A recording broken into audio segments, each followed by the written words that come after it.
Guys scene കിട്ടി. നമ്മൾ ചീയപ്പാറ കഴിഞ്ഞ് വന്നപ്പോൾ ഈ വളവിൻ്റെ അവിടെ എന്നും ചെക്കിങ് ഉണ്ടാവാറുടെയാണ്. അപ്പോൾ ഗ്ലാസ്സിനകത്ത് സൺഫിലിം ഒട്ടിച്ചിട്ടുണ്ടെന്ന് അത് ഒട്ടിച്ചു എന്ന് പറഞ്ഞപ്പോൾ അതിന് ഫൈൻ അടിക്കാൻ വേണ്ടിയിട്ട് പോയിക്കുന്നതാണ്. വേറെ കാര്യങ്ങളൊന്നുമില്ല, വേറെ പേപ്പേഴ്സ് കാര്യങ്ങളൊക്കെ ഓക്കെയാണ്. ആ ഒരു ചെറിയൊരു സംഭവത്തിന് വേണ്ടിയിട്ട് ഇപ്പോൾ ഫൈൻ എന്തായാലും അടിച്ച് തരും. ഉപയോഗിക്കണം, ഫൈൻ എന്തായാലും അടിച്ച് കൊടുക്കുന്നുണ്ട്.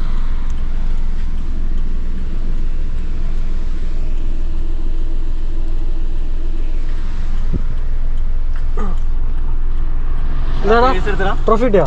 ട്രോഫി കിട്ടി 250 ട്രോഫി. എത്രയുണ്ട്? 150 ഉള്ളൂ. നീ എന്റെ ഫോൺ എടുത്തടാ. അപ്പൊ 250 വരെ പോയി കിട്ടി.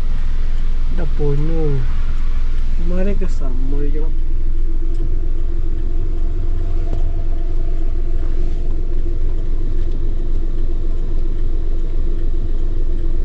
ഗായ്സ് ഇതാണ് അവസ്ഥ. കോതമംഗലം ഏരിയ അതേപോലെ തന്നെ പെരുമ്പാലി ഏരിയ താമസിക്കണമെന്ന് നിങ്ങൾക്ക് അറിയാൻ പറ്റും. അവിടുത്തെ റോഡിൻ്റെ കണ്ടീഷൻ, കോതമംഗലത്ത് നിന്ന് പെരുമ്പാർക്ക് പോകുന്ന റോഡിൻ്റെ കണ്ടീഷൻ.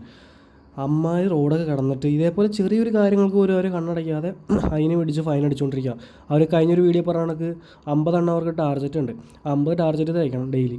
അതിനുള്ള തത്രപ്പാടിൽ നമ്മളെപ്പോലുള്ള പാവങ്ങളുടെ മെക്കിട്ട് ചെറിയ കാര്യങ്ങൾ കിട്ടിക്കഴിഞ്ഞാൽ അതിന് പിടിച്ചുകൊണ്ടിരിക്കും. എന്ത് ചെയ്യാനാ, പെട്രോളിൻ്റെ വില എല്ലാ കാര്യങ്ങൾക്കും അറിയാം. അതിൻ്റെ കൂടെ തന്നെ ഇതും. ഗൈസ് അടിച്ച് കിട്ടി ഗൈസ്.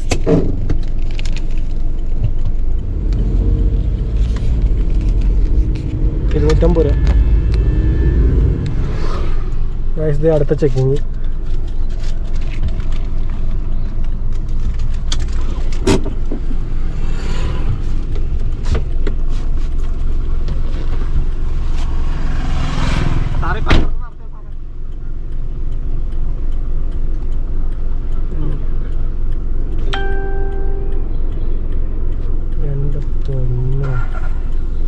ചെക്കിങ്ങോടെ ചെക്കിങ്ങാണ് ഗൈസ്, മൊത്തം ചെക്കിങ്. ഇത് അടുത്ത ടീം. ഇനി ഇവർക്കും പൈസ കൊടുക്കേണ്ടി വരുമെന്തോ. ഒരു ഇതിന് അടച്ചാണ് അവിടെ 250 രൂപ, ഇതും കൊടുക്കേണ്ടി വരുമെന്തോ. എന്താ അവസ്ഥയാണ്.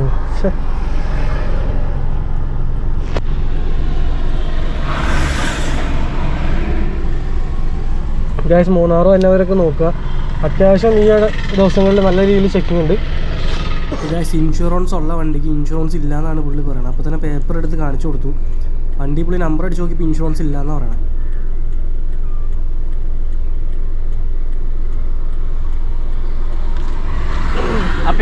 പേപ്പർ കണ്ടപ്പോൾ പുള്ളിക്ക് സമാധാനമായി.